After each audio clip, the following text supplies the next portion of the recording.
Support for this podcast comes from the law firm of Davis Malm. Whether you're a developer, property owner, manager, or commercial tenant, their real estate attorneys know the lay of the land, not just the law. Learn more at davismalm.com. WBUR Podcasts, Boston.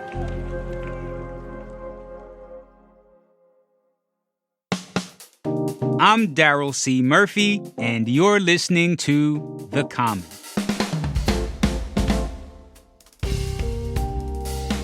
Boston Globe transportation reporter Taylor Dolven, welcome back to The Common. Great to be here, Daryl. You know, Taylor, you're on the show, and I'm just thinking to myself, like, I'm sure the listener is probably like, what is it now? Well, let's get into it because, Taylor, you were on the show a little while ago, and we talked about some defects on the GLX, and that's the Green Line extension, which runs into Somerville and Medford. Now, you initially reported that there was some narrowing on the tracks, and that's what was leading to the slow zones because the T felt that the train could not run at full speed because that might lead to a derailment. Now, here we are today because you just put out a story last week, you and your colleagues, about how not only is the narrowing worse than initially reported, but the team knew about this long before the GLX opened. So right now, Taylor, tell us, what do you know about the original conditions of the tracks? So what we know now is that the tracks were constructed outside of what the contract called for from the beginning.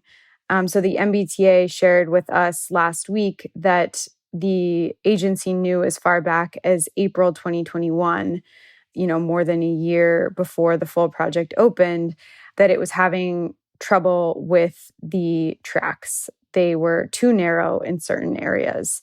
And that means that the distance between the two rails was too small. What we've uncovered is that there were a lot of other kind of wake-up calls along the way, but even in the weeks before the Medford branch opened in December 2022, the MBTA was again made aware of this more widespread problem that the tracks were constructed too narrow. And so now what the T shared last week is that the agency and the companies that constructed the Green Line extension are going to have to readjust the tracks on 80% of the Medford branch and 50% of the Union branch. Mm-hmm.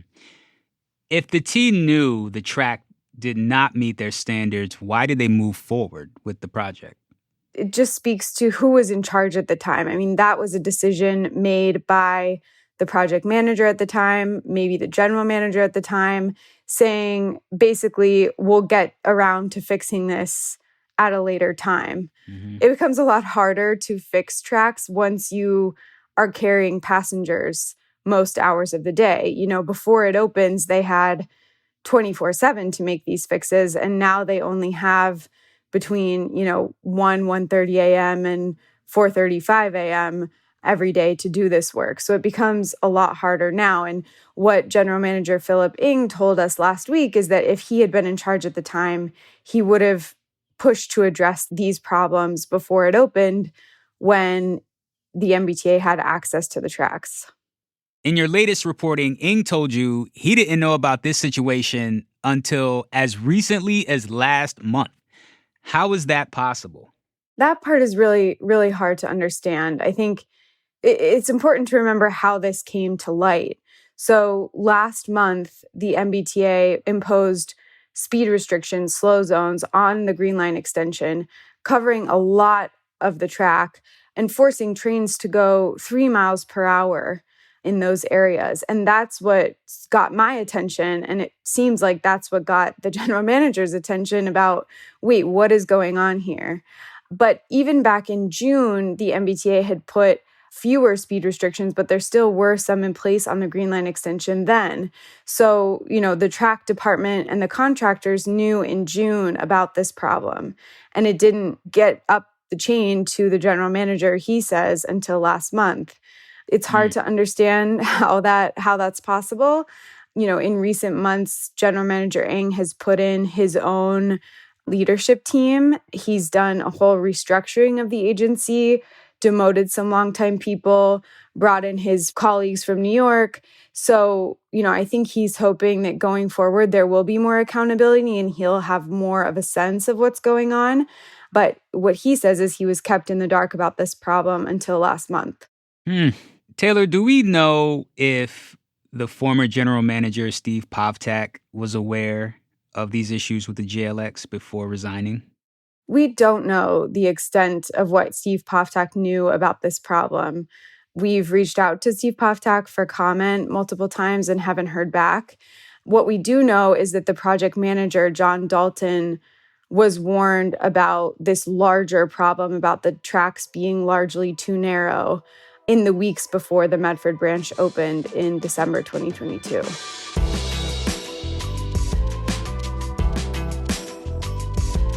We're going to take a break, but we'll be right back.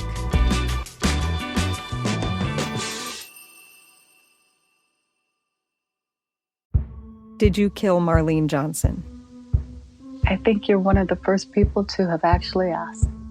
From WBUR and ZSP Media, this is Beyond All Repair, a new podcast about an unsolved murder that will leave you questioning everything. Somebody should be in jail for murdering my sister. A woman who's never been believed. As long as they think I have done this, then they're not looking for who actually did this. And that's what makes it a cold case. No, it's a botched case. And a search for the truth, once and for all. Wow, it just gets more interesting. Beyond All Repair. Listen and follow wherever you get your podcasts. Be careful. You're digging in a place that's been very peaceful for a while. Do it anyway. Dig.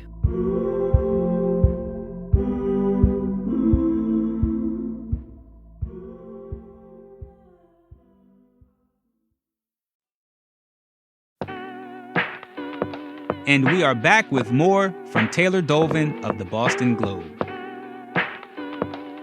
What does accountability look like here?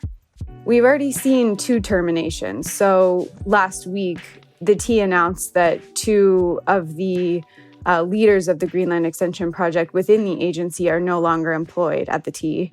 And Ng brought in someone from the MBTA's capital team to lead Green Line Extension at the T going forward.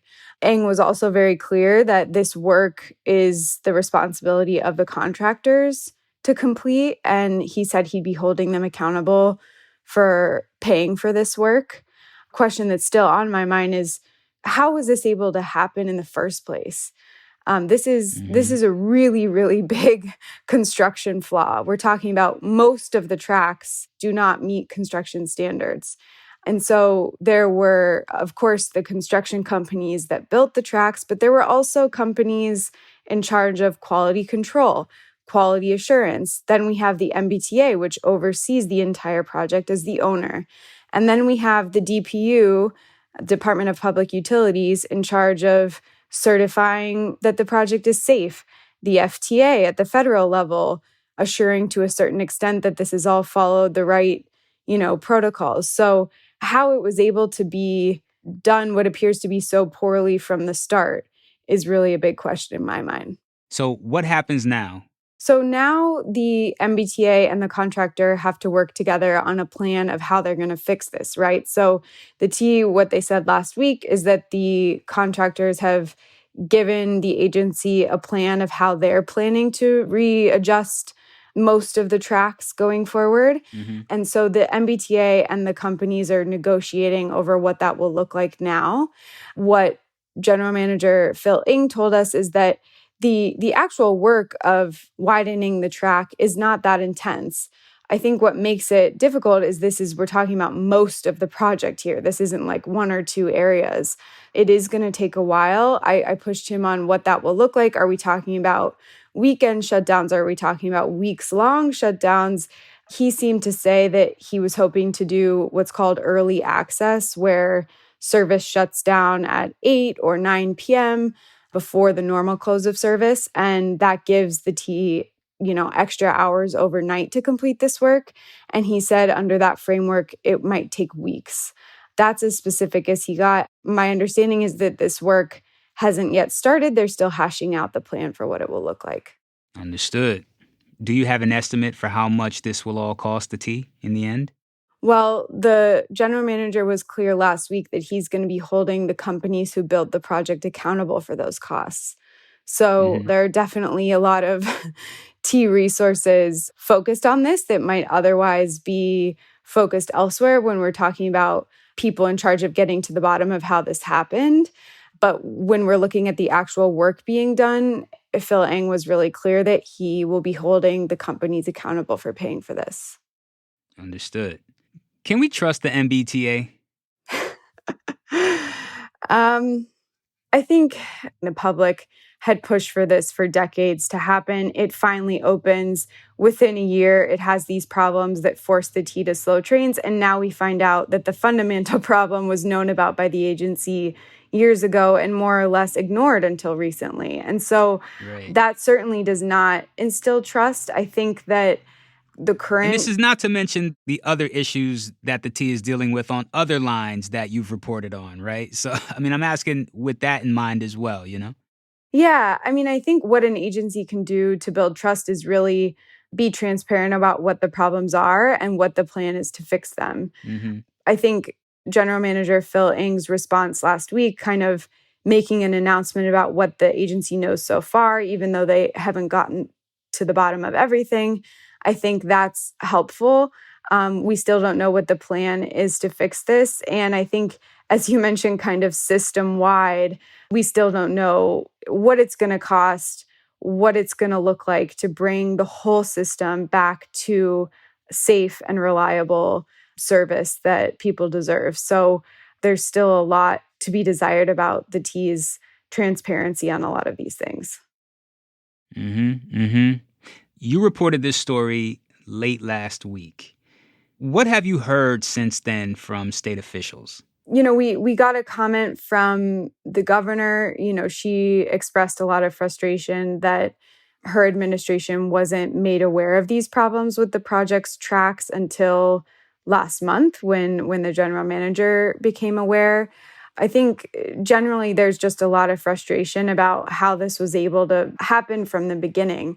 Why was the construction able to proceed when things were so outside of construction standards for so much of the tracks?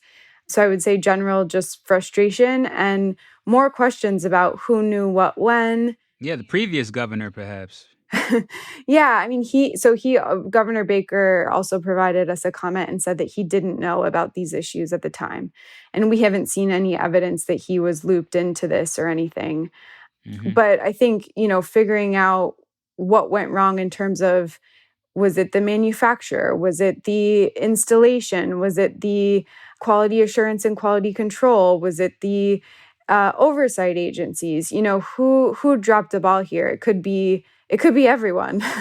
But I think there's just more to learn about how exactly this was able to happen. I mean, this is billions of dollars, right? How do you spend that kind of money and get these type of results? Exactly. It's interesting. Well, Taylor, as always, it's been a pleasure. Thank you so much for taking the time to come through and talk to us here at The Common. We really, really appreciate it. Thank you for having me. That's Boston Globe transportation reporter Taylor Dolven.